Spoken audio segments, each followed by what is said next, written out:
are, Todd. Interview number 5 with Wing Lam, co-founder of Wahoo's Fish Taco. So I'm hungry just saying that name. I am too, I think. What are we doing for dinner right after this, right? Probably Wahoo. I think we're going to Wahoo. Yeah, absolutely. Got a text earlier. What are you doing for dinner? I'm bringing home Wahoo's. There we go. Yeah. Now, Wing is just one of those guys. I met him probably a dozen years or so ago through a mutual friend.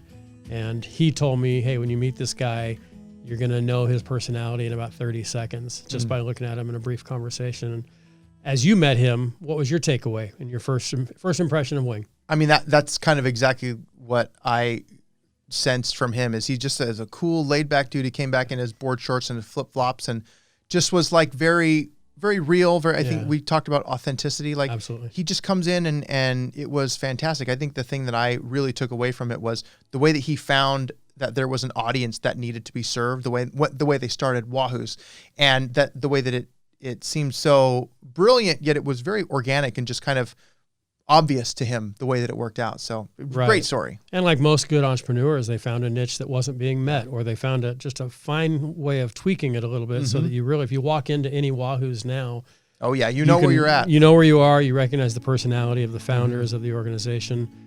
Great story about how they got into the industry through their parents, really. Yeah. Wing and his brothers were working in the back of the kitchen and doing between homework and surfing and everything else, lots of fun stuff. So we're excited to get into our interview today with the founder or co-founder of Wahoo's Fish Taco, Wing Lam. I'm Wing Lam with Wahoo's Fish Taco, and you're watching From The Hart with Ed Hart. All right, so today sitting with us in From The Hart, I have my good friend, the co-founder of Wahoo's Fish Tacos, where I just had lunch on Sunday. Thank you. Wing Lam. Wing, so nice to have you. What a pleasure to have you here with us today.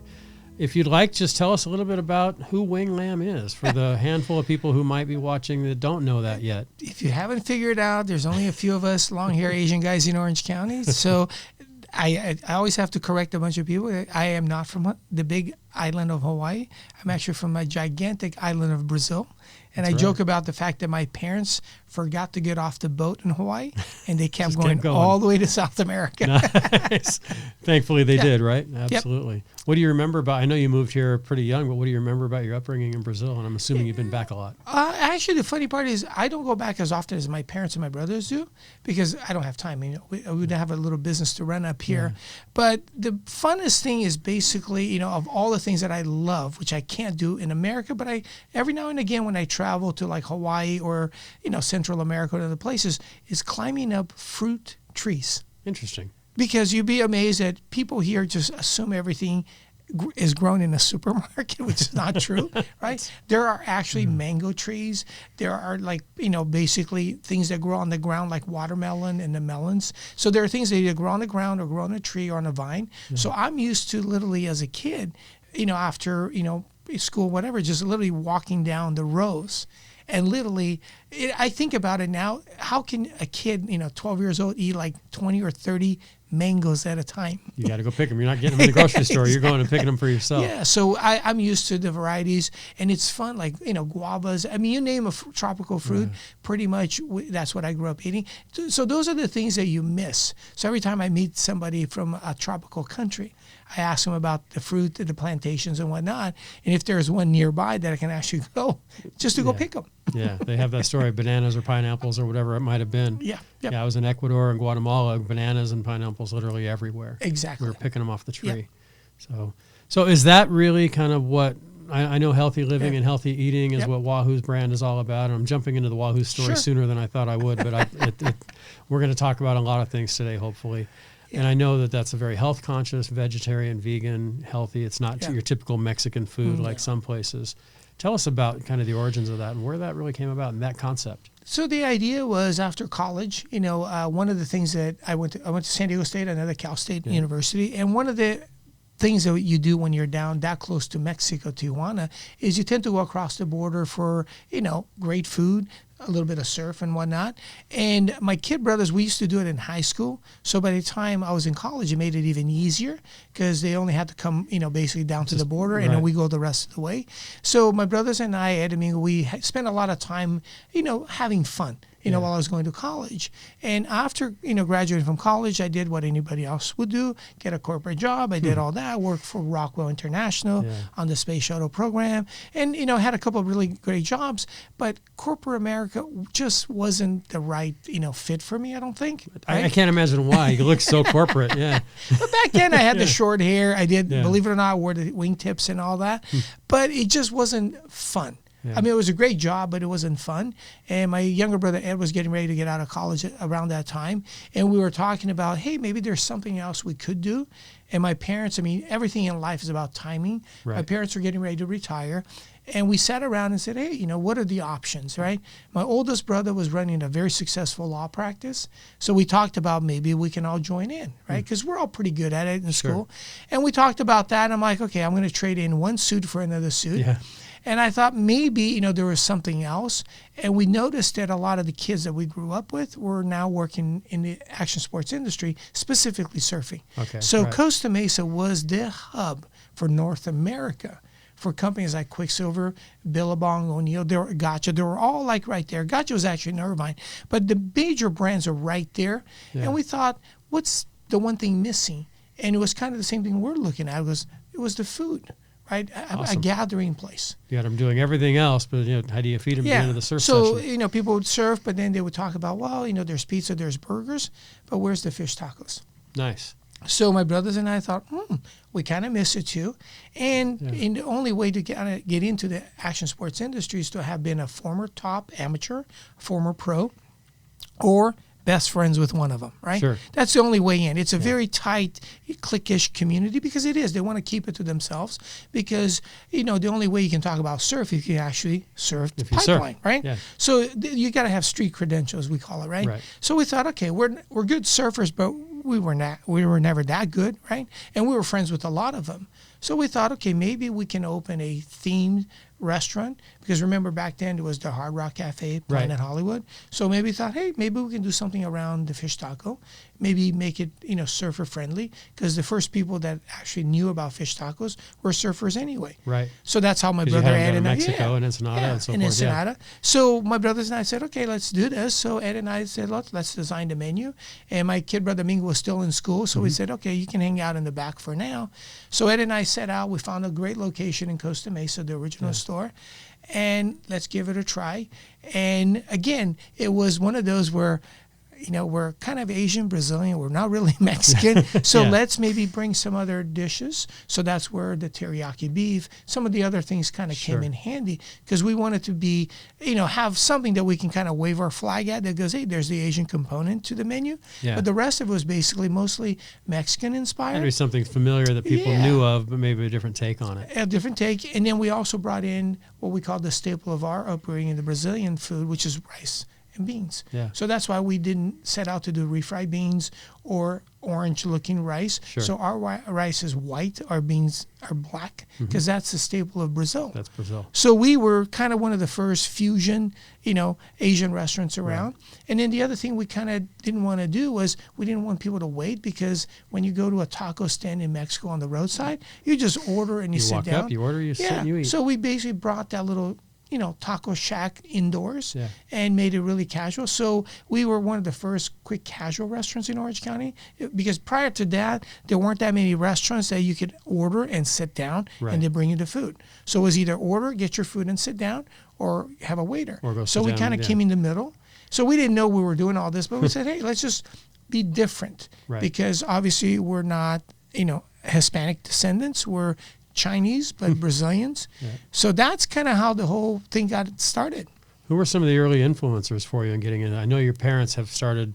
They're obviously tremendous influencers. Talk about them a little bit, and then I'll go to that other question of maybe others. You talked about people in the surf industry or what have you may have been an influencer or an impact on that as well. So for my parents' upbringing, which is kind of funny, my dad has had restaurants, I call it a Chinese food truck. A little, like instead of a hot dog cart, but a Chinese one, where you had to walk at the end and you cooked. So he started with that in Hong Kong, went into Japan, ran a couple of full-service restaurants in Japan, then immigrated to South America, to Brazil, where he opened one of the first Chinese restaurants in Sao Paulo.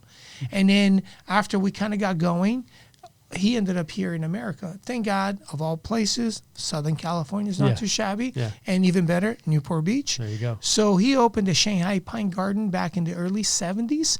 And to our surprise, it was kind of like doing okay. Because again, remember, very affluent neighborhood. Right. And most of the people were used to going to Chinatown for Chinese food.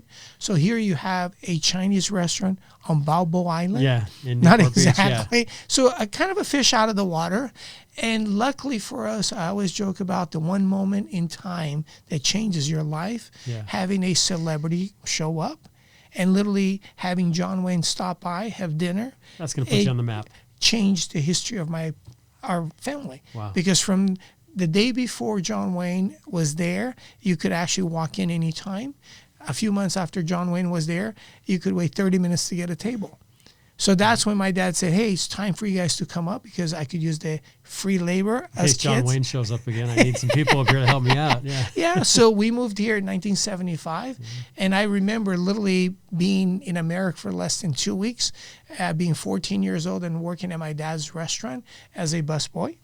And having somebody ask me for a fork, and I looked like I have no idea what fork is. Wow. So I run into the kitchen and go, hey, the waiter, hey, the guy asked for a fork. He goes, well, this is what a fork is. Am I great? Because I didn't speak any English. Right, exactly. But then again, I didn't need to speak English working in the Chinese restaurant because I could talk to the staff in Chinese, and basically I would learn English. I call it kitchen English as I went. Sure. But it was always petrifying when they would ask me for something. And I'm like, I have no idea what he just asked me. Yeah. I got to remember what he said, try to say it back in the kitchen. That's what the guy wants. And he goes, he wants a spoon, right? a napkin. I'm like, great, I know what that is.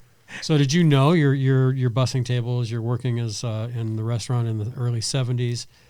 Did you know that's, I mean, obviously we graduated from San Diego State and went the other route, but was it in the back of your mind, this is something I'd like to do? No, it was never in most people are told don't go into the restaurant industry. Yes. Yeah. So my parents made sure that all 5 of the kids went to college. So the oldest brother is an attorney. He has since, passed away, but then I have an older brother who's a doctor. And then the 3 of us are in the business, me, Ed, and Mingo. Sure. But all 3 of us graduated from college. All 5 of us did. Right. But after a while, I realized that, one of the things that they teach out in the business world is do something you love and it won't feel like it's work. Yeah. And I thought, okay, so again, going back that to means the I can timing, still serve. I can still serve. Yeah. So when Ed and I were talking about this, what is something that we can do better than everybody in our group? We realized because we grew up in the restaurant, by our second nature is to be very hospitable. Yeah. And one of the biggest things that nobody teaches you, it's not being a great cook that makes a great restaurateur, is actually understanding how to be hospitable. Basically anticipating people's need. So there's a difference when you go to somebody's house. Every time you're thinking of something, the host goes, oh, let me get you another glass of wine. They anticipate. And you never have to get up. Yeah. That's a great host. You're in the people business, then you happen to serve food. Exactly. Yeah. So that's the difference. Where in any business, you're an insurance attorney, if you can anticipate the people's needs and wants, it's not a job. Because you're always there and they're like, how did you know? And that's really the key to success in any business. So you know that I spend most of my time working with family businesses. Yes. What would be some of the challenges? We'll go the good and the bad. We'll start with the bad and end on the good. Some of the challenges in working with your brothers, not only in the startup phase of Wahoo's, but now even that you've been doing this for 30 plus years. Well, some of the challenges is because we are brothers, you tend to know each other's buttons with strengths and weaknesses. So you try to push those buttons when you want to get something done.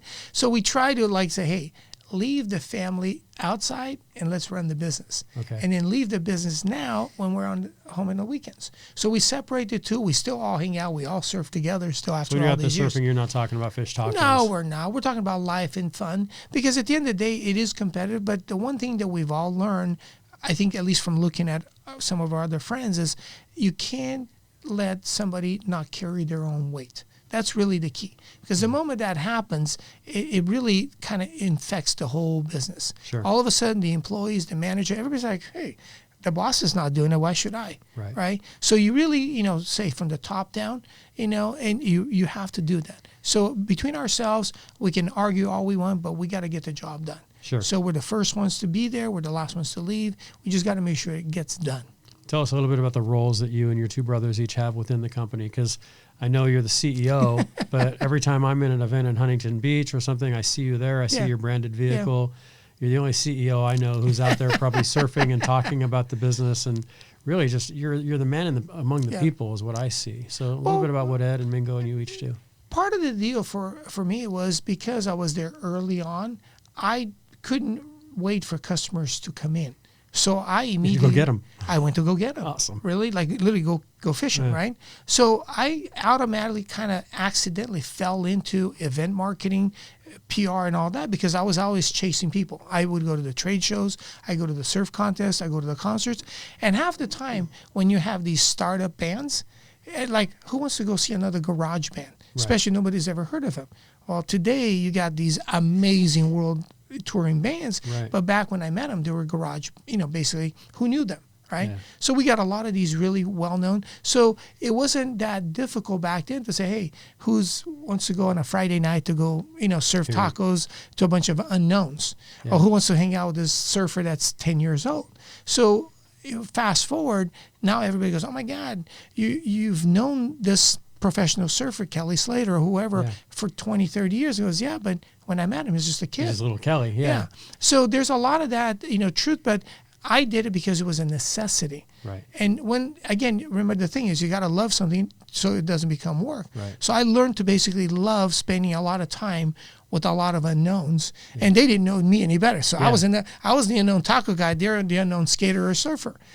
So it became the X Games, the U.S. Open today. Sure. So now it's just glamorous. It's all that. Right. And people are like, well, you're just going down there because it's fun. I'm like, no. You were doing this way before this was anything. Yeah, I was here when there was only one 10 by 10 tent on the beach. Yeah. Right? So people see it now. They're like, oh, and everybody. I go, well, they know me and we know each other because we all grew up together in this thing. So I gravitated to that because I needed customers. That was a necessity. It wasn't that I needed to be in front of anybody or in the spotlight. I was just supporting the event. That's what we did. We made events better. Ed, on the other hand, really, focused on the construction. He was better at that. So all the new sites, all the construction, the repairs, that's what he naturally gravitated to. And then eventually he said, well, I need help at these events. So he and I would team up and do the trade shows and do all that because having more bodies makes everything better. Sure. So he kind of splits time doing a little bit of both. And then my kid brother goes, well, somebody's got to keep an eye on the house while you guys are out there gallivanting.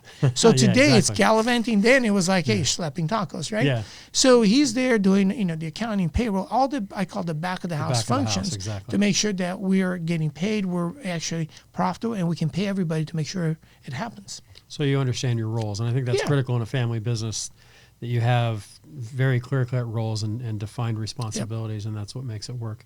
Yeah. What's the best thing about being Wing Lam? It's that, every now and then again, you get, I call it these perks, right? Yeah. And trust me, I never go out and go, hey, do you know who I am? That's the last thing you'll ever hear from my mouth. Right. But it's nice that people recognize you and it goes, hey, by the way, let me get you a table, right? And I'm like, great, And I feel guilty because somebody else didn't get a table, but I'm like, hey. But you're still going to do it, yeah. But I didn't ask for it, right? But it's nice. So and the really fun part about being able to get these little perks is the fact that I can make a difference. Because using my network of friends, we can come into any event, any charity, and we can look at it and go, if we only did this, we can make it that much better. Yeah. So we bring in our resources. So that was my whole goal from 30 years ago. How do we take this little 10-year-old surf contest with a bunch of kids that nobody knows? How do we make it more fun for them? Because they're out here, working their, behinds off to, try to get somewhere. If we can bring the food, we can bring the fun stuff, right? The swag will make it better for the kids. Because otherwise they're known as the leftover, because the real kids are playing football, basketball, and volleyball. So that's what we did. And now these days, when we have concerts, whatever, just bring people together, we have some fun, and get some really, and whenever we can involve a charity, it's just so much more gratifying.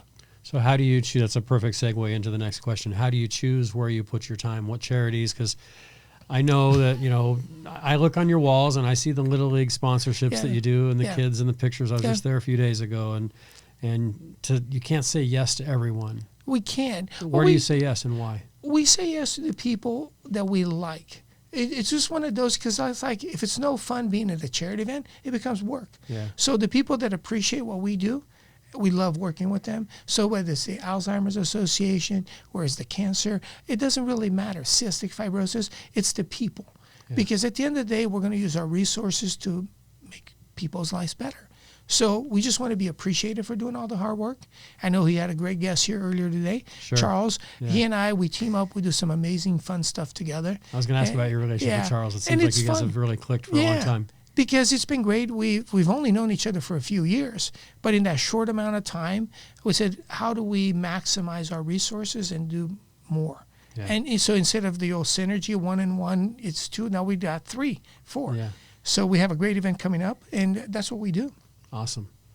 Who are some of the other than your family, and you can go there if you'd like, excuse me, when you think of some of your earliest mentors, maybe in the industry or in business or education or in America, whatever, wherever you go with this, some of the mentors that you've had in your life? The interesting part is, so if I go from high school, my water polo coaches, Cutler and Carpenter, were amazing because, in an age where they, so much political, I call it, right? Because you get playing time based on your parents' ability to donate to the program or involvement with that.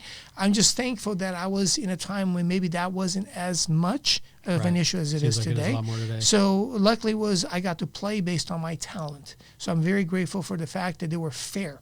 Right? So that gave me a sense of you should reward people for their hard work, not because of some ulterior motive, right? And I think there's too many agendas these days in life in general that I'm only doing this because I can get that, right? Mm-hmm. So this was strictly performance. So I think we try to, take care of our employees the same way.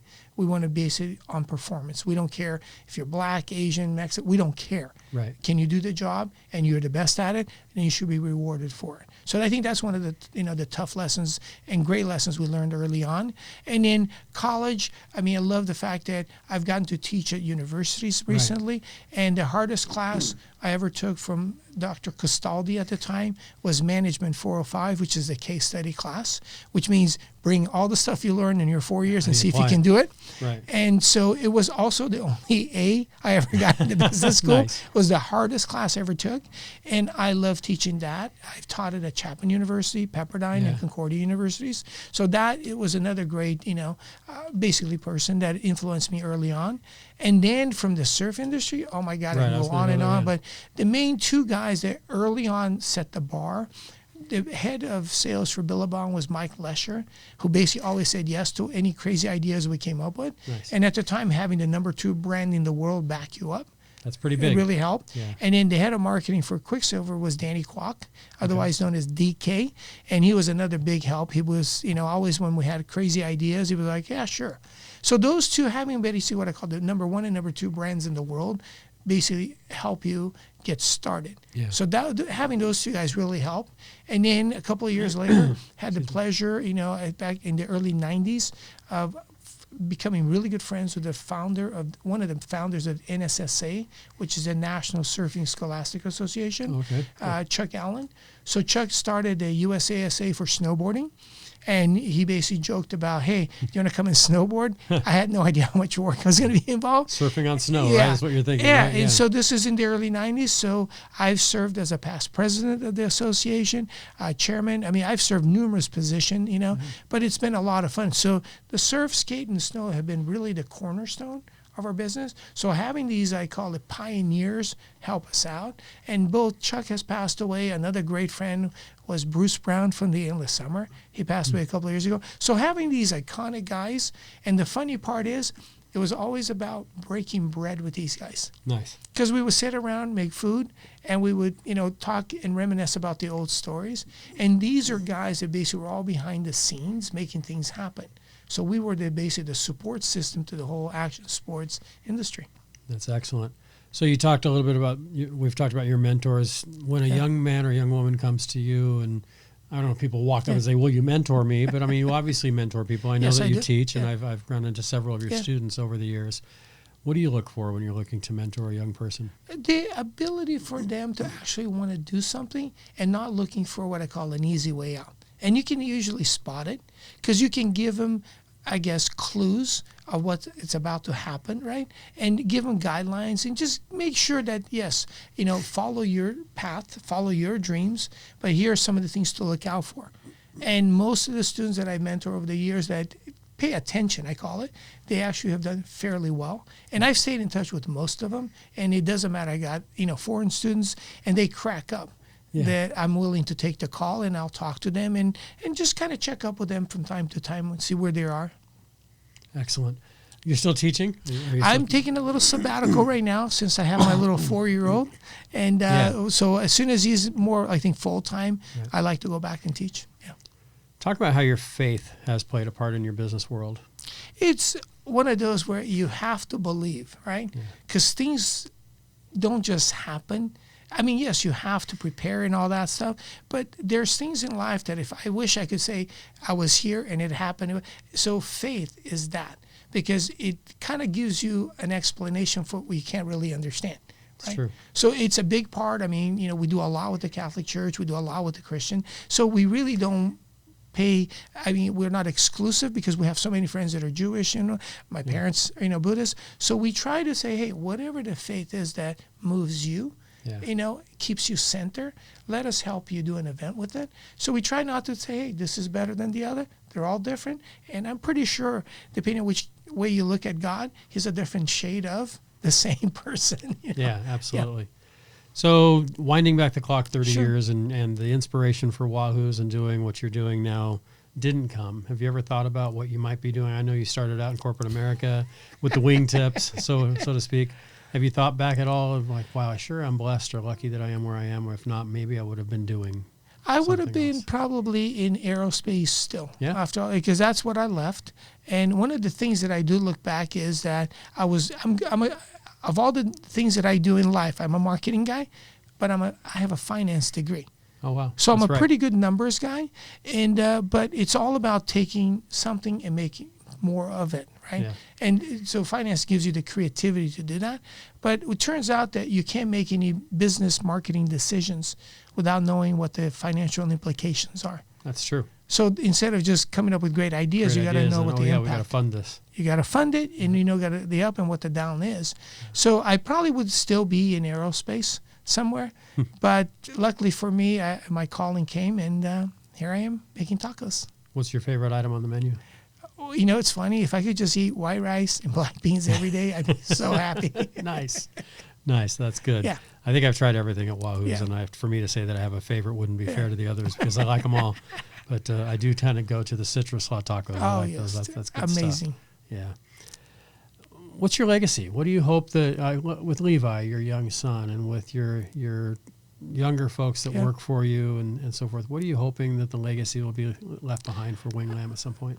At some point, it'd be nice for them to realize, what we set out to do. We could have cut a lot of corners in 30 years to make the food less expensive and a lot of different things, and cheapen the product and all that. It's just we stood for quality, and the fact that we not only try to do something right, but we also want to impact the community that we're around. So that to me is like whether it's the education, the charities, whatnot, it's just that we want to be known that, hey, he wasn't about getting a bigger car, making a bigger house or whatever, right? It's about giving back to the community we're in and making sure that everybody gets there at the same time. Any individuals or stories come to mind when you think about the greatest leaders that you've witnessed in your life? Obviously, you're leaders in your community, and we see what the influence of your organization is in the communities where you're located. But individuals at all that maybe have had that influence on you, whether it's a political figure or a public figure or a private individual citizen that has inspired you? What's amazing is when I looked at what I thought the model for us would have been, right? Because at the time when we started Wahoo's, he might have been in business, I think, 30 or 40 years, was the crab cooker, right? Okay, yeah. Here's a guy that never did anything on the menu that wasn't fish-based. Right? No chicken, no steak. Where all the other restaurants would serve steak and chicken. Yeah. He said, I'm only doing fish, right? And when I actually got a chance to sit down with him about 15 years ago, whatever, all the waitresses kept coming by to go, why is the owner of our restaurant talking to the fish guy, the last guy? Because they were like, is he selling? Is he buying? Right, he's a competitor. But the fact is, that we just stayed there, like they had this 3-hour lunch and just talked about the quality of food, right? And the fact that most of the waitresses that worked at Crab Cooker have worked there forever. Yeah. So I'm like, and it was family.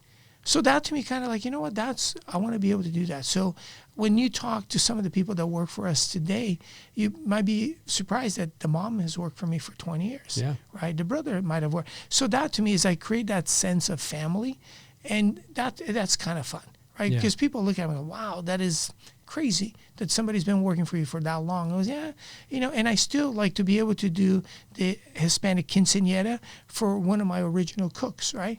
And even though he doesn't work for us anymore, I'm going to say, let me help you out a little bit. Family's still family, It's right? still family because you did your part way back 31 years ago. Nice.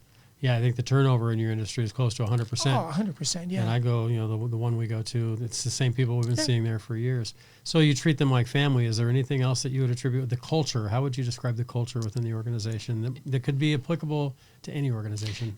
The fact is that, as business expand, the ownership gets, I call it, diluted because the boss is way up here, right? Mm-hmm. So the problem is the consumers and the clients are working down here, right?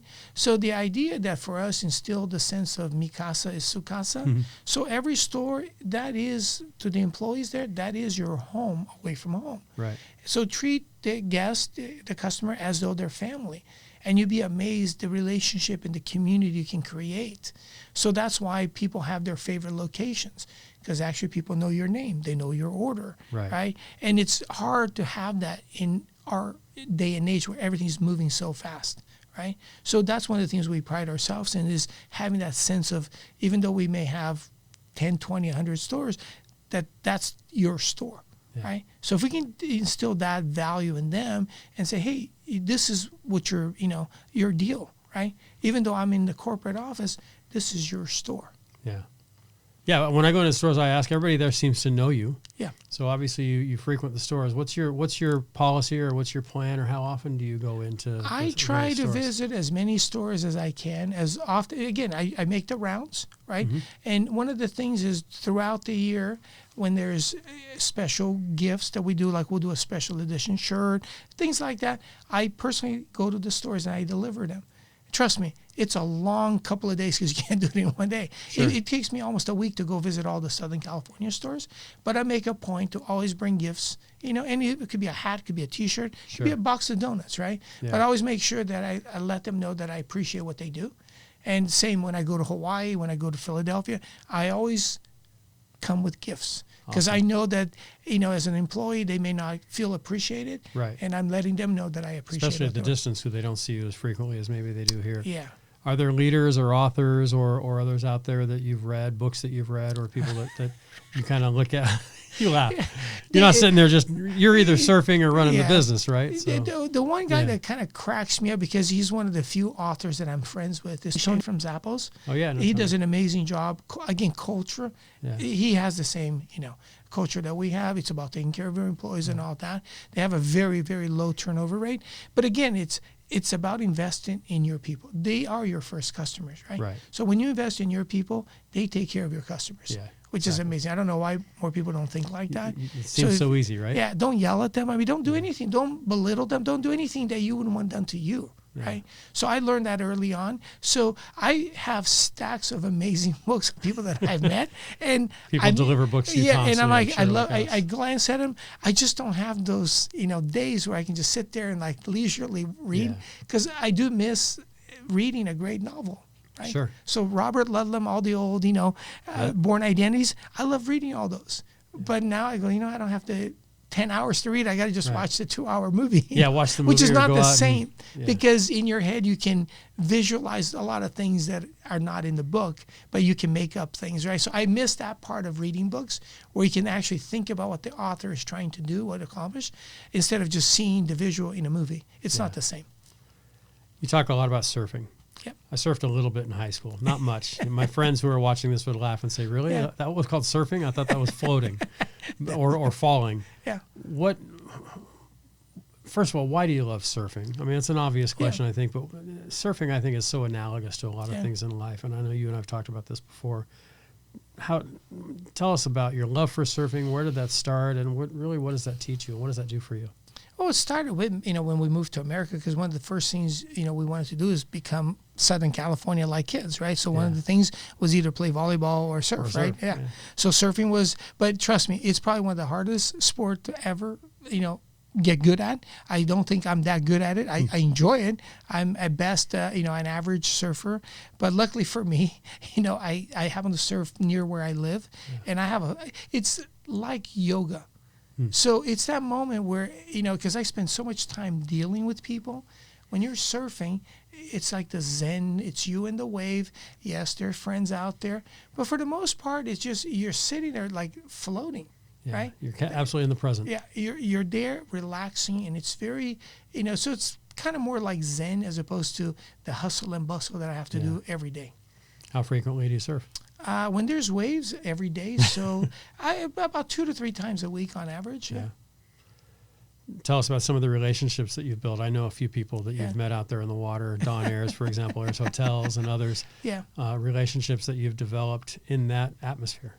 I just laugh about how many guys, but the key though is almost every brand that's makes anything for action sports, they tend to surf, right? So I would say Patso, our one of our soon-to-be suppliers, he's a surfer.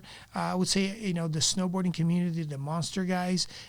We have these, I call it moments where either we surf, we snowboard, or we golf. And that seems to be the three, because they're individual sports, so you're kind of on your own. Fall off a wave, it's on you. Nobody pushed you. You hit a bad right? shot, no one else cares except you. Exactly. Yeah. So, but the people, though, I go through the celebrities, because a lot of musicians surf. The guys from Green Day surf. Nice. You can go through all the lists, and a lot of guys snowboard. So you have this kind of like place where you hang out, whether it's on the golf course or here or there, but it's just fun. So surfing has this place for all of us. And the list, I just go on and on about how many amazing. But the one guy, one of the few baseball players that we know that surfed after he retired from baseball, Tim Salmon, lives down at the beach. Yeah. He has a beach house in the summertime, and it's amazing. So he's out there surfing with us. We hackle each other to death. Nice. Because here you see a guy that has a World Series ring. Exactly. But in the water, he's just another guy. Just another guy out there, average surfer, trying to do it, just trying to catch that wave like you are. You don't strike me as the type of person that is just in awe of these people that you meet. I know you well enough to know that you're pretty present and level-headed. Has there been in your industry, you've talked about Green Day and Tim Salmon and so forth, have there been those where you've just almost been tongue-tied when you meet somebody? No, I wouldn't say so much tongue-tied, but just in like I've always wanted to. So for me, out of all the bucket list people that everybody's got their list, it wasn't so much like in awe, but it was like finally, right? So Pele, because I actually grew up watching him as a kid. So he was the guest of honor when they opened the Home Depot, which is now the StubHub Center. Okay. So I got to meet him. And long story short, my cousin is his attorney, which is hilarious. That's awesome. So that was one. The other one was Emerson Fittipaldi, which is the Formula One race driver from Brazil, who now lives in Florida. I got to meet him a couple of times around the world at a L'Oreal's World Sports event.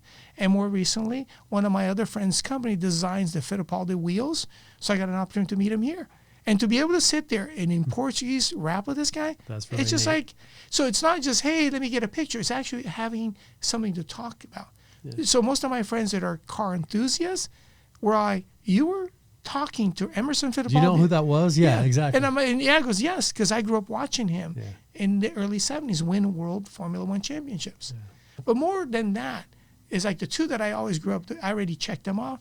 It's for my friends that wanted to meet somebody. And I joke about one of the amazing moments when my wife, Kelly, wanted to meet Perry Farrell from Jane's Addiction. At one of the Surf Rider events, they did a little, I call it jam session with a bunch of celebrity artists from different bands. They got together, and I forget the name of the band that they called themselves, but they were basically doing cover songs, whatnot.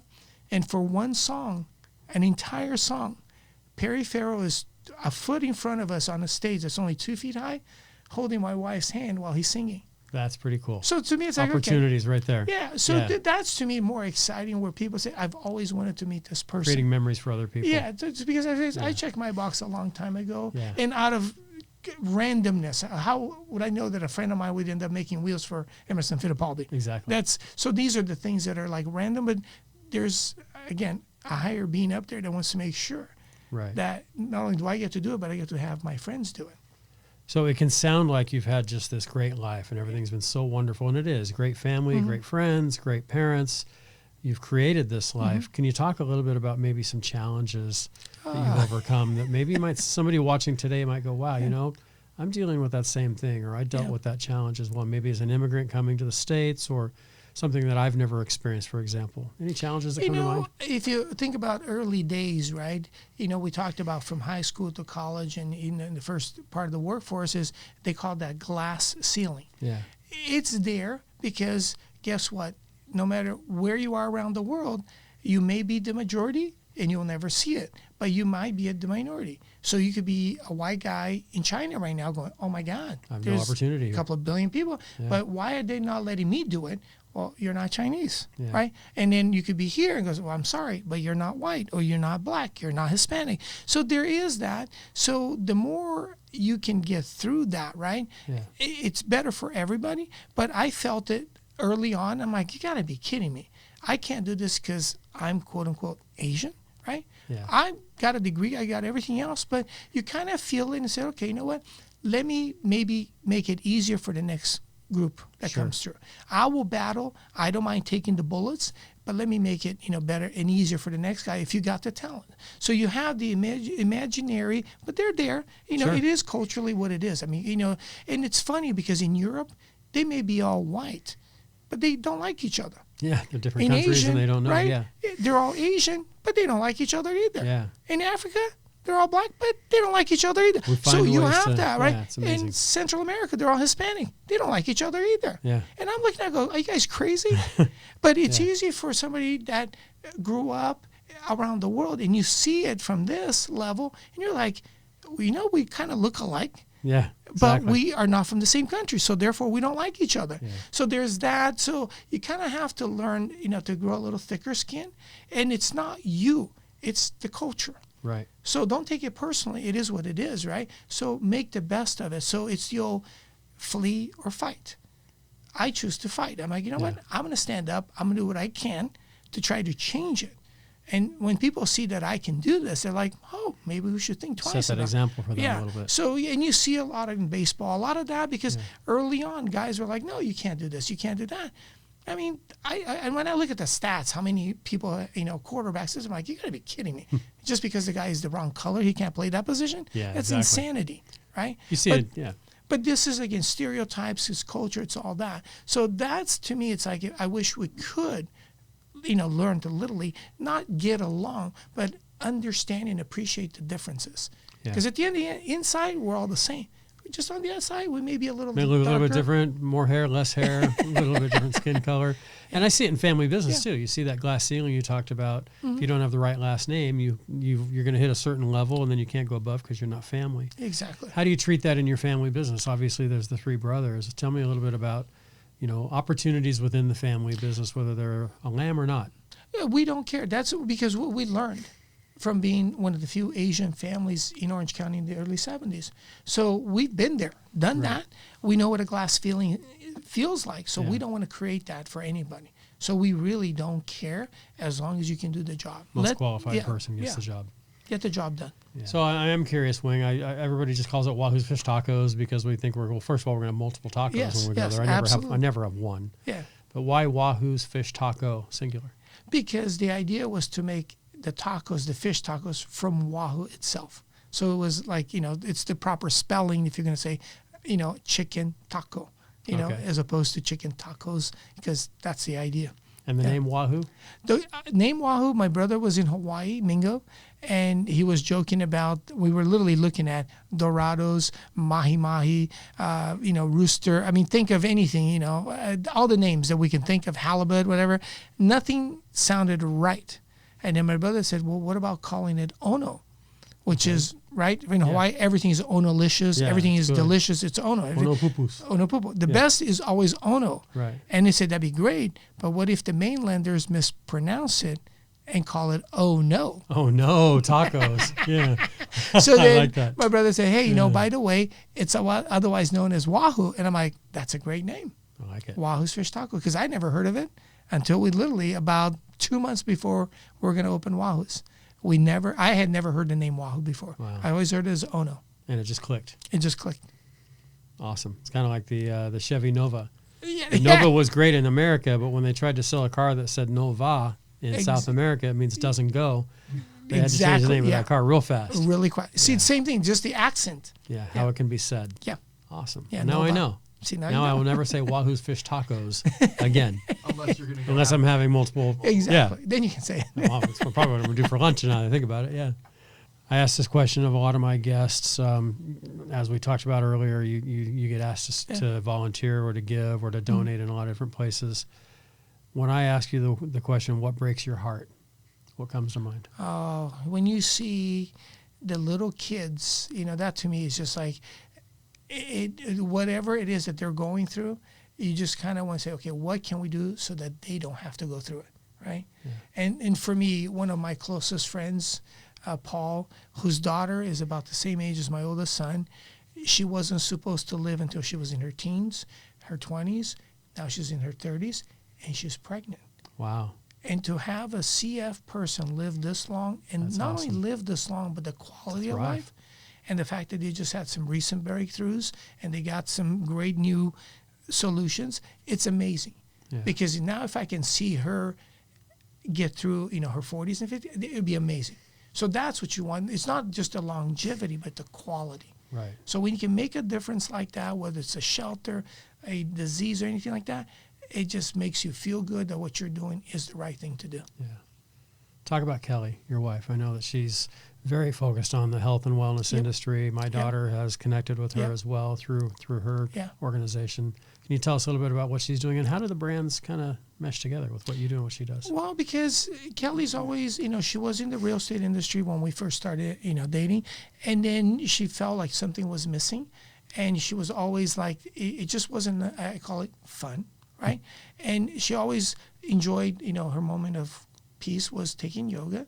So when an opportunity came at a charity event, an MDA event, where they auction off the most random thing ever that I've seen was a teacher training for yoga. And I'm like, who auctions that off at a charity? And I thought, honey, you've always wanted to do this.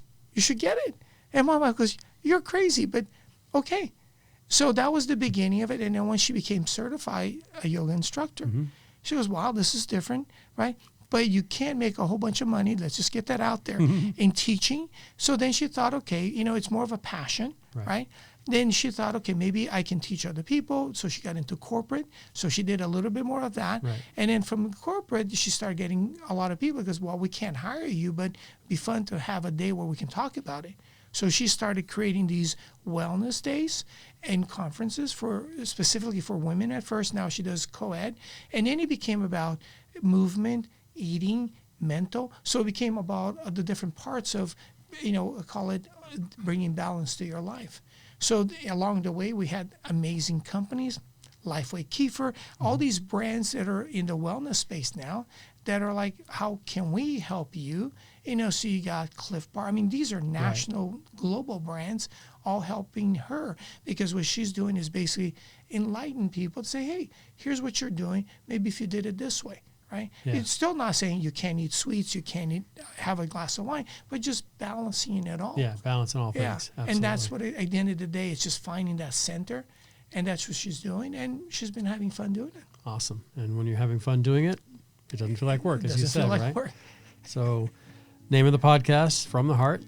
So if I were to ask you to wrap up here today and just tell me right now, just whether it's something we've talked about or something that maybe is next for you today or on the horizon, what's in your heart right now? Just the fact that, I can't wait to see my little kid, and that's, right here. Yeah. That's what makes it all worthwhile. That's awesome. Well, you're a great man, great family man, great businessman.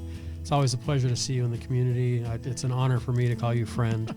And we have to get back out and tee it up on the golf course again one of these. I don't surf that much anymore, so I don't know how you equated surfing and golf to feeling peace, because I know my emotion when I'm on the golf course, and it's not like it was when I used to surf. So, but Wing, thank you so much for your time today. I really appreciate you being with us today From the Heart.